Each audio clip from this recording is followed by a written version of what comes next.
So few people have access to YouTube, and even fewer are watching this video. And in this video, we're gonna talk about some things that 0.00001% of the planet even knows about, and that's something called fruitarianism and raw veganism.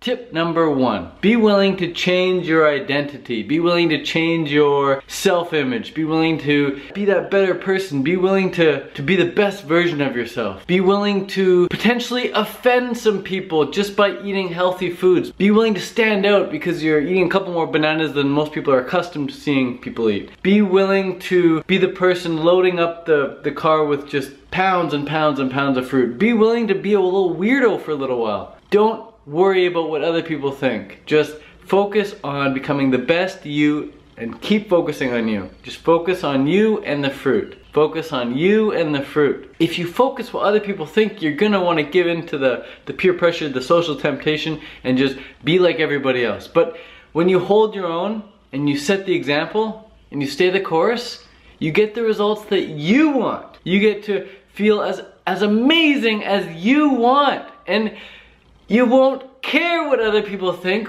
when you stop caring about what other people think for a few weeks. You just get over it. And you just focus on you and the quality of life that you're living. And don't worry about what other people think. Or don't worry about if someone might be offended because you don't eat their food or whatever. Just focus on you. Being selfish is not doing what you want to do. Okay? Being selfish is wanting other people to do what you want to do. Big difference. Second tip, have a strong enough reason why you're doing this. Because if you don't have any why power and your willpower runs out, you're done. Just go right back to eating the same old food you were eating before. You ask any vegan why they're vegan and they can tell you straight up why they're vegan. You ask any vegetarian why they're vegetarian, they can tell you straight up why they're vegetarian. You ask any long-term fruitarian raw vegan why they're fruitarian raw vegan, boom, they can tell you no problem. Because they have why power. And you ask any newbie coming over to raw vegan or fruitarianism, you ask them why they're doing it, they won't have that strong why power, they won't have that certainty. They'll have more of a, well, I don't know, I want to try it, maybe blah, blah, blah, blah. But there's no absolute certainty, there's no conviction in that. And when you have the conviction, when you know what you're doing is the right thing to do, you have why power. For me personally, why do I do fruitarianism? I do it because it's the only thing that makes sense. I do it for the same reason I want to get to bed early at night. I do it for the same reason when I gotta go pee, I take a pee.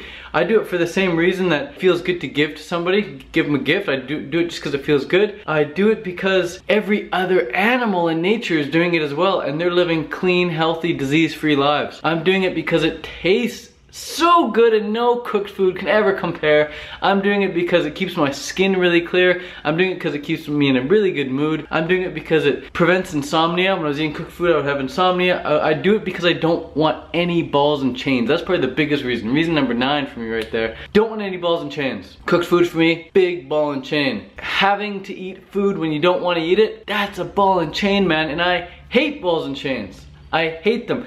Since quitting marijuana, I feel so liberated. I'm so liberated. I don't need to smoke it like I used to smoke it. It's the same for since quitting cooked food. Since I quit cooked food, I feel so liberated. 10th reason would be because it's amazing for the environment. As far as land usage goes, you get way more calories per acre from fruit than you do from grains, potatoes, and especially animals. Animals, you get hardly any calories, hardly any nutrients per acre. And potatoes and grains, you don't get much either when you compare it to fruit. Fruit, you get tens of thousands of calories per acre. Grains and potatoes, you get thousands of calories per acre. And then with meat, you get hundreds of calories per acre. So fruit is just so environmentally sound. And when you spend money on what you believe in, you're voting for that. You're voting for more of that. So yeah, there may only be a couple thousand fruitarians in the world. There's only a couple thousand people voting right now for fruit.